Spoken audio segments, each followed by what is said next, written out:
Vítejte u druhého dílu albánských devadesátek.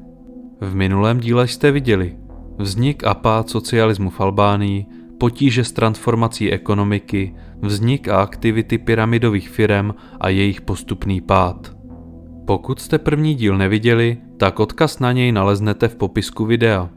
V tomto pokračování se budu věnovat slíbeným občanským nepokojům a zločineckým organizacím, které vznikly v důsledku zhroucení pyramidových firem a selhání státu. Nyní se budeme pohybovat mezi lety 1997 až 2001. Tímto děkuji všem komentujícím z prvního dílu, kterým se předchozí díl líbil. Drtivá většina reakcí byla velice pozitivní.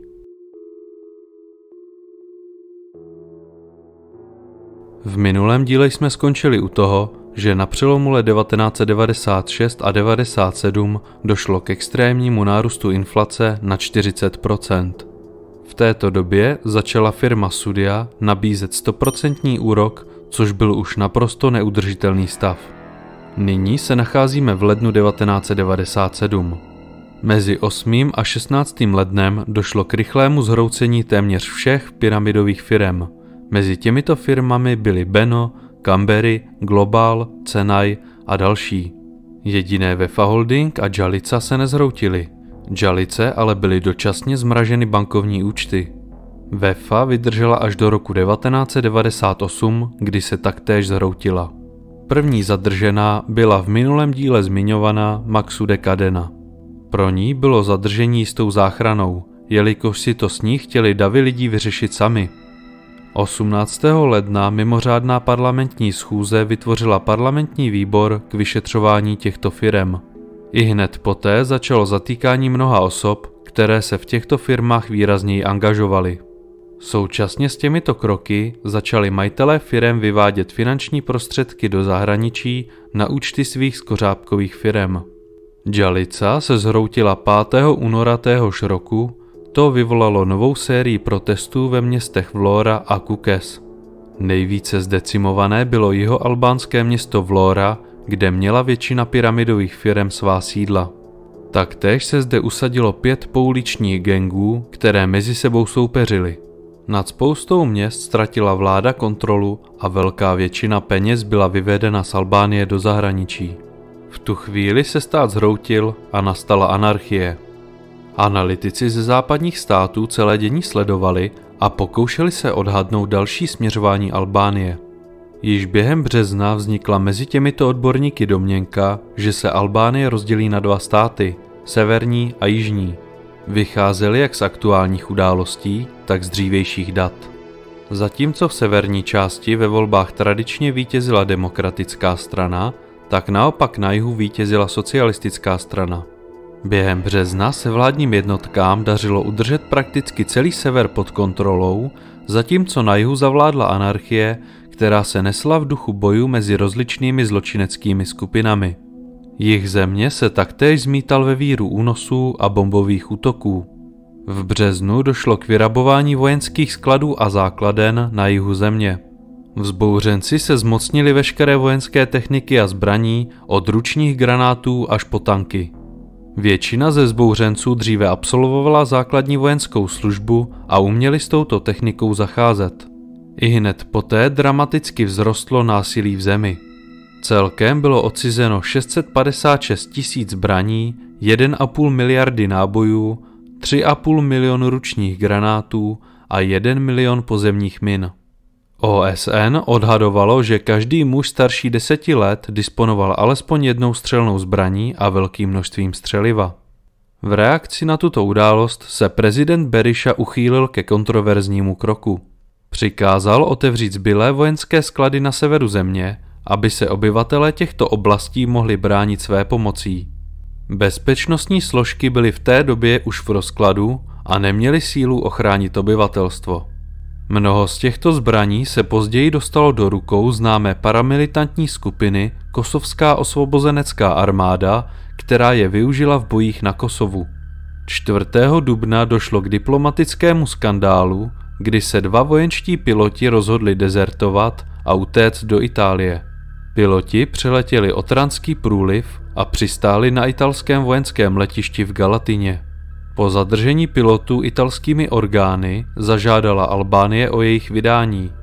Tehdy začali piloti tvrdit, že dezertovali, aby se vyhnuli plnění rozkazů, které měly být v rozporu s právem. Prý měli zničit most Mifol ve Vlóře, kde se nacházeli civilisté. Proti jejich tvrzení stojí fakt, že jejich letadla nebyla vyzbrojena žádným střelivem. Zástupci albánského ministerstva obrany tvrdili, že byli vysláni na běžnou průzkumnou akci. To už ale bylo pozdě a tento čin se později stal jedním z hlavních témat propagandy levicových stran v zemi. Tento moment je pro vývoj dalších událostí velmi důležitý. Zde se naplno ukázalo, jak byl původní účel demonstrací a vzpour deformován z boje za práva spotřebitele na politický boj. 29. června 1997 proběhly předčasné parlamentní volby, ve kterých zvítězila socialistická strana. Ta získala 100 z celkových 151 mandátů. Téhož dne proběhlo referendum o monarchii, které iniciovala albánská královská dynastie Zogu. Pro monarchii hlasovalo pouhých 33,3% voličů. Korunní princ Leka volební výsledky neuznal a tvrdil, že s nimi bylo manipulováno. Ústřední volební komise však volební výsledky uznala. V roce 2011 prohlásil premiér Sali Berisha, že osobně referendum neuznává, jelikož proběhlo v době občanské války. 24. července odstoupil ze svého úřadu prezident Sali Berisha, který tak dodržel slib, že odstoupí v případě volebního vítězství socialistů. Na jeho místo nastoupil socialistický kandidát Recep Mejdani, který ve funkci vydržel do roku 2002, tedy jedno volební období.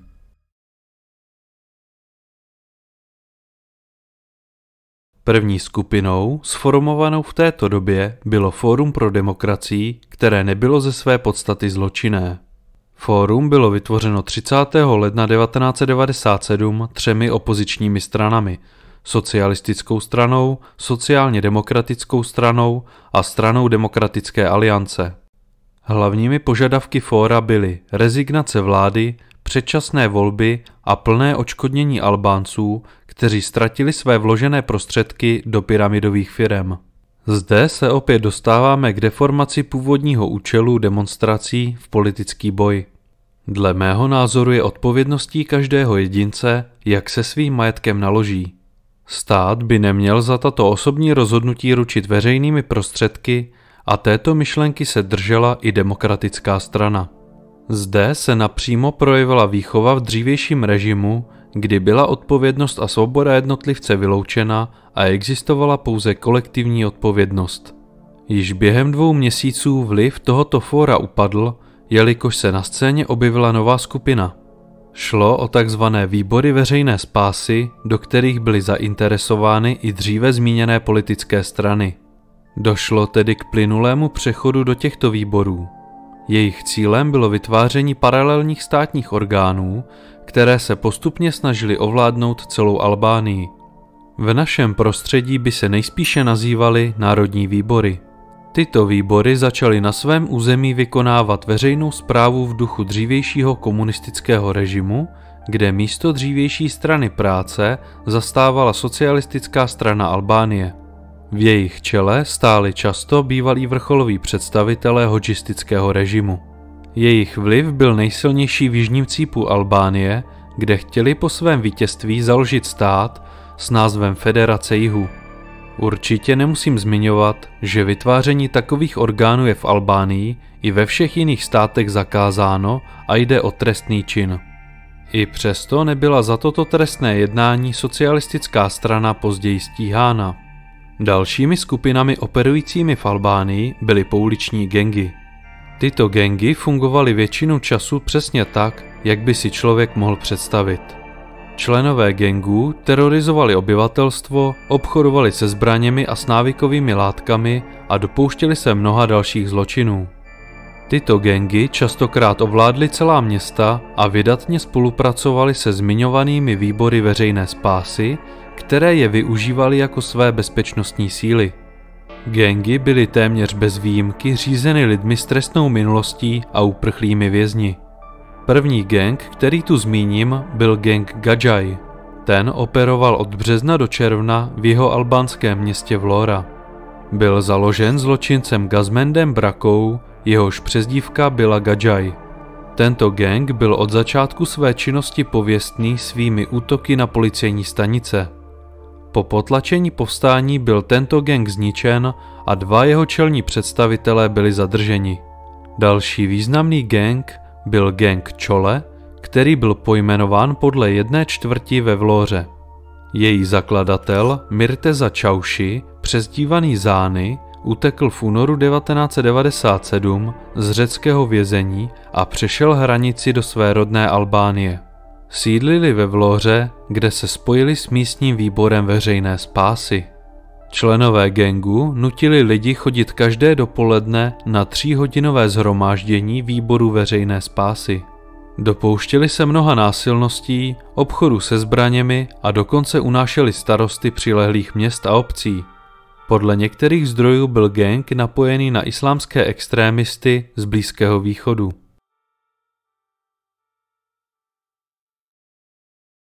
V této kapitole se zaměřím na 2 velice bizarní případy, kdy byla vyloupena albánská státní pokladna. Je třeba si ale uvědomit, že státní pokladna nebyla na jednom místě, ale je rozdělena a rozmístěna na více místech po celé zemi. Tato diverzifikace je jedním z bezpečnostních prvků, aby se případní útočníci nezmocnili najednou celé státní pokladny. Obě loupeže mi okamžitě připomněly hraní GTA 5. K prvnímu případu došlo počátkem března 1997 v centru města Skadar. Zde se nachází budova tzv. Severoalbánské státní pokladny. Před tuto budovu se auty dopravilo 6 zamaskovaných osob, které se zbraněmi napadly ostrahu budovy. Do samotné budovy si sjednali přístup protitankovými granátomety. S nejvyšší pravděpodobností šlo o zbraně z vyloupených vojenských skladů. Z celkových 8 milionů amerických dolarů, které zde byly uloženy, se jim podařilo ukrást 6 milionů. Ihned po jejich odjezdu dorazila policie, která zahájila pátrací akci a vyšetřování. Večer, v den loupeže, se pachatelé podle některých svědků sešli na předměstí Skadaru, kde si lup rozdělili rovným dílem, tedy $1 milion pro každého. Vyšetřování probíhalo až do jarních měsíců roku 1998, kdy byl spis uzavřen. Vyšetřování bylo provázeno kontroverzními kroky některých politických představitelů a později byl spis označen za přísně tajný dokument. Taktéž mělo docházet k vynucenému střídání státních zástupců. Šlo o největší bankovní loupež na Balkáně a druhou největší bankovní loupež na světě. Její pachatelé nebyli dodnes dohledáni. Pokud se mi podaří získat přístup do příslušných archivů, tak bych rád o této loupeži udělal samostatné video. Ve veřejně přístupných zdrojích je tuze málo detailů. Pokud by se vám takové video líbilo, tak mi to napište do komentářů, ať mám zpětnou vazbu. K druhému případu vyloupení státní pokladny mělo podle některých zdrojů dojít v dubnu 1997 ve venkovské oblasti Krábe, nedaleko Tirany. Zde se nachází opevněné podzemní prostory, kde jsou mimo bankovek uloženy zlaté slitky a jiné cennosti ve vlastnictví státu. Vstup do podzemních prostor nebyl v této době hlídán, jelikož se předpokládalo, že o těchto tunelech nikdo nezasvěcený neví. O vyloupení se státní orgány dozvěděly až v září 1998, kdy došlo ke kontrole pokladny. Z pokladny zmizelo 340 kg zlatých slitků, velké množství bankovek a mnoho jiných cenných předmětů. Souběžně s policejním pátracím spisem vedla vyšetřování vojenská prokuratura, která vyšetřovala pochybení při kontrole stavu pokladny. Podle nařízení vlády měla kontrola pokladny probíhat jednou za 3 měsíce zástupci Ministerstva obrany, Ministerstva financí a Ministerstva vnitra. Ze skutečného stavu věci automaticky vyplynulo, že k těmto kontrolám nedocházelo. Pachatelé byli zanedlouho vypátráni a šlo o 5 obyvatel přilehlé vesnice, kteří byli odsouzeni k trestu odnětí svobody od 3 do 8 let. Po vypátrání a odsouzení pachatelů se rozběhlo ještě jedno vyšetřování, které vedla albánská státní banka. I do tohoto případu se však vnášela politika, kdy si odpovědnost za vyloupení předhazovaly obě největší politické strany.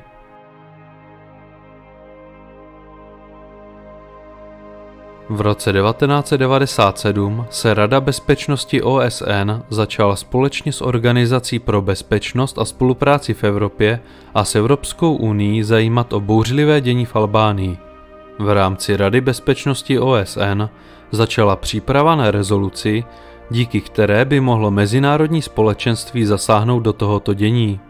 S hlavní přípravou začala Itálie. Proč zrovna Itálie? V roce 1991 byla Itálie postižena velkou uprchlickou vlnou z Albánie a další takovou vlnu považovali její představitelé za velké bezpečnostní riziko. Itálie byla tedy jedinou nebalkánskou zemí, která byla dřívějšími událostmi v Albánii přímo zasažena. 28. března 1997 vznikla rezoluce OSN číslo 1101, která byla přijata všemi členy Rady bezpečnosti krom Číny, která se hlasování zdržela.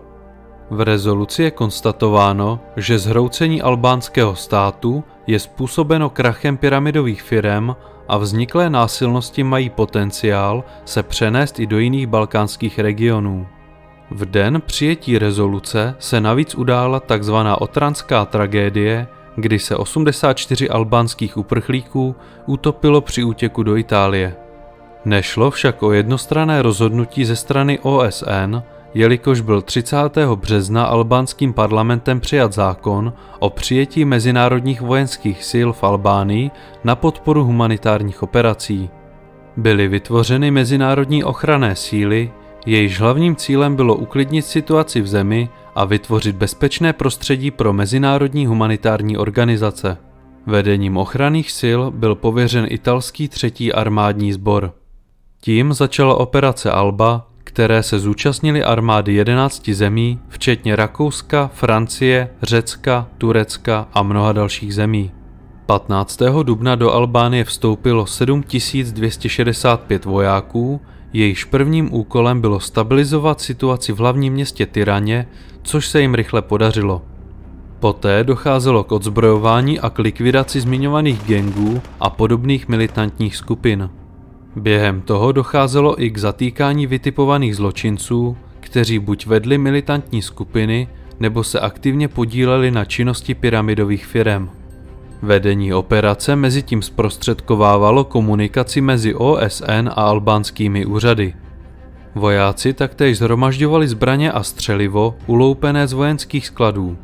Během léta 1997 byly přímé vojenské zásahy ukončeny a vojáci začali přeškolovat albánské bezpečnostní síly.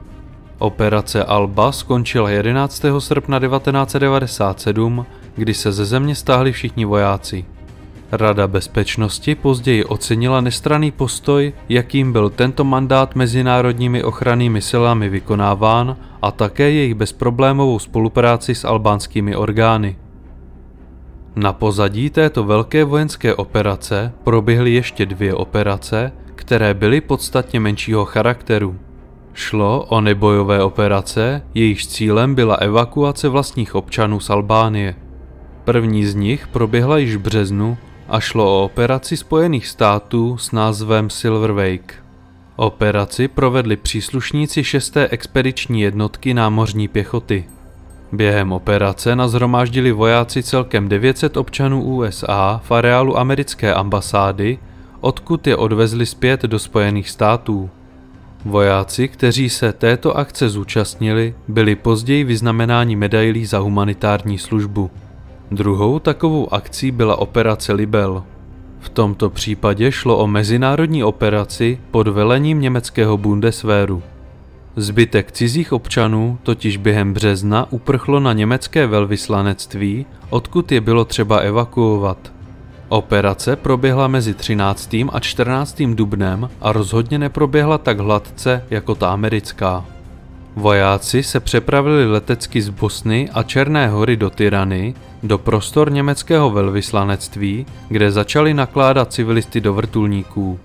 Toho si všimli albánští vzbouřenci, kteří na ně spustili palbu a vojáci byli nuceni palbu opětovat. Samotné vrtulníky získaly od vzbouřenců celkem 188 zásahů. Evakuovaní lidé byli dopraveni do Černé Hory, odkud cestovali do svých zemí.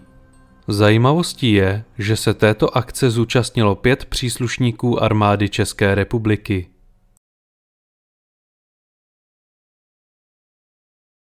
Celkové škody na majetku byly vyčísleny na 200 milionů amerických dolarů. Celkem během nepokojů zesnulo 3800 lidí, z toho 360 policistů. Zraněných bylo přibližně 5000 lidí. Ihned po obnovení pořádku započaly obří soudní procesy s majiteli pyramidových firem a s představiteli zločineckých skupin, zejména z jižní Albánie. Koncem 90. let a počátkem nového tisíciletí se oblast Albánie stala zdrojem nové albánské destabilizace. Nejdříve v Kosovu, kde probíhala válka za nezávislost místních Albánců, a později v Severní Makedonii, kde došlo ke střetu Albánců s makedonskou armádou. Ale to už jsou témata na jiná videa. V roce 1998 označila Světová banka Albánii za nejskorumpovanější stát v Evropě, načež byl v roce 2000 založen antikorupční výbor s celostátní působností. Ten téměř ihned po svém založení nechal propustit 140 vedoucích pracovníků státní správy, z toho 2 policejní velitele. V roce 2001 bylo propuštěno 12 oblastních prokurátorů. Drtivá většina byla propuštěna kvůli zneužití pravomoci úřední osoby. Od 90. let až do dnes se tamnější míra nezaměstnanosti pohybuje mezi 30 až 40%. Většina oficiálně nezaměstnaných však pracuje v zóně šedé ekonomiky a ze svého příjmu neodvádějí daně a jiné odvody. To je jednou z příčin špatného stavu albánské infrastruktury. Albánie dodnes zůstává rájem nelegálního obchodování se zbraněmi a s návykovými látkami, které často proudí ze zemí Blízkého východu. Jde o jednu z nejvytíženějších evropských tranzitních zemí. Špatný stav veřejné správy je také částečně zapříčiněn tím, že albánská společnost zůstává dodnes částečně klanovou společností, která neuznává unifikovaný stát pro všechny. A jsme na konci albánských 90. Po zhlédnutí musíte uznat, že naše 90 byly oproti těm albánským procházkou růžovým sadem. Napište mi prosím do komentářů, jak se vám tato série líbila. Taktéž mi napište, jestli jste viděli oba 2 díly této série. Pokud by vás zajímal další zajímavý příběh z 90. let, tak se podívejte na případ jediného státem uznaného vraha Severní Koreje. Odkaz naleznete v popisku videa. Pokud máte zájem sledovat má videa bez reklam, bez cenzury a chcete mít přístup k veškerému bonusovému obsahu, tak mě odebírejte na platformě Hero Hero. Odkaz naleznete taktéž v popisku videa. Děkuji vám za sledování mého videa. Doufám, že jste se dozvěděli opět něco nového a pokud se vám moje tvorba líbí, tak mi tam hoďte odběr. Moc mi to pomůže v rozvoji tohoto kanálu. Určitě zde ale zanechte like, který zajistí, že se video dostane k co nejvíce lidem. Taktéž se můžete stát členem kanálu a získat tak různé divácké výhody. V neposlední řadě děkuji všem členům tohoto kanálu, kteří mi svojí podporou velice pomáhají.